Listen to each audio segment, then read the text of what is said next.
MLA ಮತ್ತು MLA ಮಗ ಸೇರಿ ನನಗೆ ಹಣದ ಆಮಿಷವನ್ನ ಒಡ್ಡಿದ್ರು, ಹಣವನ್ನ ಕೇಳಿದ್ರು. ಅದಕ್ಕಾಗಿ ನನ್ನ ಹತ್ರ ಕೊಡಕ್ಕೆ ಶಕ್ತಿ ಇಲ್ಲ, ನನಗೆ ಹಿಂಸೆ ಕೊಡ್ತಾ ಇದ್ದಾರೆ, ಈ ಕಾರಣಕ್ಕಾಗಿ ನಾನು ಸಾಯ್ತೀನಿ ಅಂತ ಹೇಳಿ ಸತ್ರು. ಅವರ ಮೇಲೆ FIR ದಾಖಲು ಮಾಡಕ್ಕೆ ಹಿಂದೆ ಮುಂದೆ ನೋಡಿದ್ರಿ.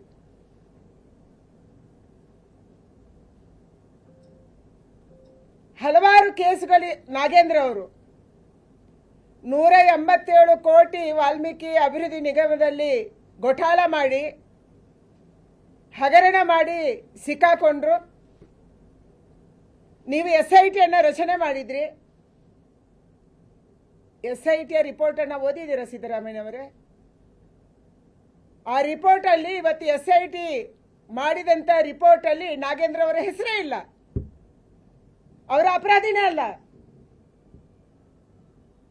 ಕರ್ನಾಟಕ ರಾಜ್ಯವನ್ನ ನೀವೇನ್ ಮಾಡಕ್ಕೆ ಹೊರಟಿದ್ದೀರಿ? ನಾಗಮಂಗಲದಲ್ಲಿ ಘಟನೆ ನಡೆಯಿತು. ದೇಶದ ಇತಿಹಾಸದಲ್ಲಿ ಮೊದಲ ಬಾರಿಗೆ ಕರ್ನಾಟಕದಲ್ಲಿ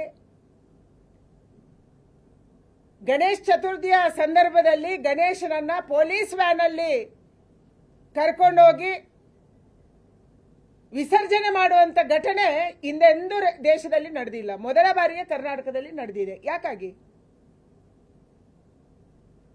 ನಾಗಮಂಗಲದ ಗಣಪತಿಗೆ ನೀವು ಚಪ್ಪಲ್ ಬಿಸಾಡಕ್ಕೆ ಬಿಟ್ರಿ,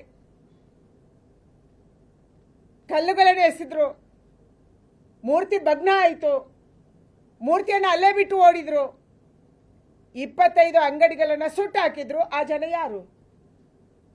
ನಾಗಮಂಗಲದ ಜನಕ್ಕೆ ಆ ಧೈರ್ಯ ಹೇಗೆ ಬಂತು? ಇವತ್ತು ಇರುವಂತ ವರದಿಯ ಪ್ರಕಾರ ಕೇರಳದಿಂದ ಬಂದಿದ್ದಾರೆ ಅಂತ ಹೇಳ್ತಾ ಇದ್ದಾರೆ. ಅವ್ರು ಯಾರು? ಅವ್ರು ಹೇಗೆ ಬಂದ್ರು? ಯಾಕೆ ಬಂದ್ರು? ಇವತ್ತು ನಾಗಮಂಗಲದ ಕೇಸನ್ನ ಕೂಡ ನೀವು ಮುಚ್ಚಿ ಹಾಕಿದ್ದೀರಿ. ನಿಮ್ಮ ಪೊಲೀಸರು ಇದೊಂದು ಘಟನೆನೇ ಅಲ್ಲ ಅನ್ನುವಂಥ ರೀತಿಯಲ್ಲಿ ಆ ತನಿಖೆಯನ್ನು ಕ್ಲೋಸ್ ಮಾಡಿದ್ದಾರೆ.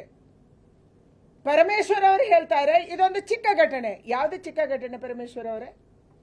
25 ಅಂಗಡಿಗಳನ್ನು ಸುಟ್ಟಿರುವಂಥದ್ದು ಚಿಕ್ಕ ಘಟನೆನಾ? ಪಕ್ಕದ ರಾಜ್ಯದ ಕೇರಳದಿಂದ ಸಾವಿರಾರು ಜನ ನಾಗಮಂಗಲಕ್ಕೆ ಬಂದು ಗೊಂದಲ ಎಬ್ಬಿಸಿದ್ರೆ ಚಿಕ್ಕ ಘಟನೆನಾ? ಇವತ್ತು ತನಿಖೆ ನಡೀತಾ ಇಲ್ಲ, ಅಲ್ಲಿಗೆ ಕ್ಲೋಸ್ ಆಗಿದೆ. ಬೆಳಗಾವಿಯಲ್ಲಿ ಗಣಪತಿ ವಿಸರ್ಜನೆಯ ಸಂದರ್ಭದಲ್ಲಿ 3 ಜನ ಹಿಂದೂ ಯುವಕರಿಗೆ ಚಾಕು ಹಾಕಿದ್ದಾರೆ. ಕೋಲಾರದಲ್ಲಿ ಮೊದಲ ಬಾರಿಗೆ ಕರ್ನಾಟಕ ರಾಜ್ಯ ಪ್ಯಾಲೆಸ್ತೈನ್ ಧ್ವಜವನ್ನು ನೋಡ್ತಾ ಇದೆ. ಕೋಲಾರದ ಮೆರವಣಿಗೆಯಲ್ಲಿ ಪ್ಯಾಲೆಸ್ತೈನ್ ಧ್ವಜದ ಪ್ರದರ್ಶನ ಆಗುತ್ತೆ. ನಿನ್ನೆ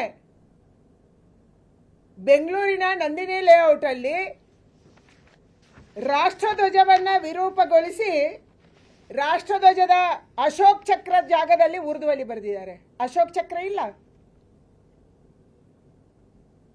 ಇಂಥ ಧ್ವಜವನ್ನ ಬೆಂಗಳೂರಿನಲ್ಲಿ ಏರಿಸ್ತಾ ಇದ್ದಾರೆ. ತ್ರಿವರ್ಣ ಧ್ವಜದಲ್ಲಿ ಅಶೋಕ್ ಚಕ್ರವನ್ನ ತೆಗೆದು ಉರ್ದುವಲ್ಲಿ ಖಡ್ಗವನ್ನ ಬರೆದಿದ್ದಾರೆ ಮತ್ತು ಅದರಲ್ಲಿ ಉರ್ದುವಲ್ಲಿ ಏನೋ ಬರೆದಿದ್ದಾರೆ. ಇದು ಕರ್ನಾಟಕದ ಸ್ಥಿತಿ. ಎಲ್ಲಿ ಆಗ್ತಾ ಇದೆ? ರಾಜಧಾನಿಯಲ್ಲಿ, ಬೆಂಗಳೂರಲ್ಲಿ. ಈ ಧೈರ್ಯ ಇವತ್ತು ಅಪರಾಧಿಗಳಿಗೆ, ದೇಶದ್ರೋಹಿಗಳಿಗೆ, ಸಮಾಜದ್ರೋಹಿಗಳಿಗೆ ಹೇಗೆ ಬಂದಿದೆ?